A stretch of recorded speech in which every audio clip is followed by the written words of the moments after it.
Bonjour Aïda, je te croise aujourd'hui place d'Arcy en centre de Dijon à l'occasion du rassemblement pour Salah Hamouri.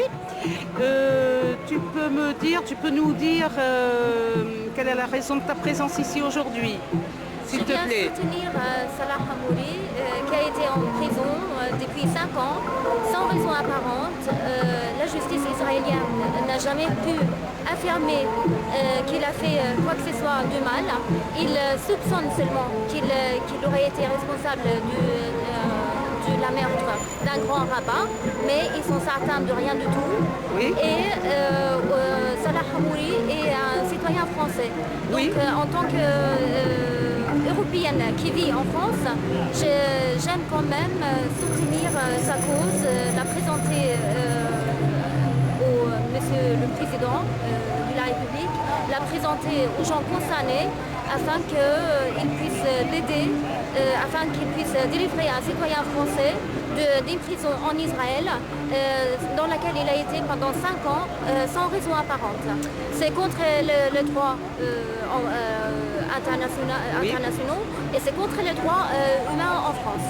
Alors, quand il y a un prisonnier ou quelqu'un qui porte la nationalité israélienne et française, on se bouge très rapidement pour faire quelque chose. C'est vrai. Alors que quand il y a quelqu'un qui a une nationalité palestinienne et française, eh bien le cas reste et on ne dit rien et on ne fait rien. Je ne trouve pas ça très juste, surtout que Salah est très jeune. Il a été arrêté à 20 ans, il va avoir 25 ans aujourd'hui, c'est son anniversaire. Et je trouve qu'il aura passé de très belles années de sa vie en prison.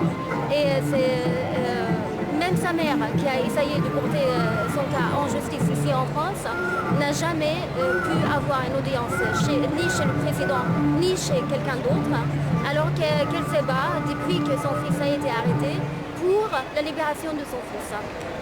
Très bien.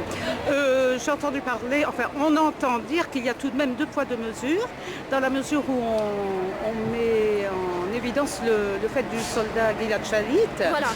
Et évidemment là on peut constater qu'il y a quelque chose qui ne va pas dans la mesure où de plus on sait que Gilad Shalit était engagé dans l'armée israélienne. Voilà. Donc la situation est totalement différente. Il savait pertinemment, on sait les risques que l'on encourt lorsqu'on s'engage dans un... Voilà. Exactement, oui.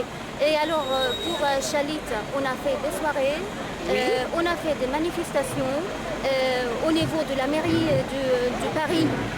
Ces manifestations ont été soutenues et entendues par Monsieur le maire, tandis que pour Salah Hamouri, il n'y a rien de tout ça qui a été fait. Aucun organisme public ou d'État est venu soutenir ouvertement et publiquement la cause de Salah. Très bien. Voilà. Je te remercie. De rien. À bientôt. À bientôt.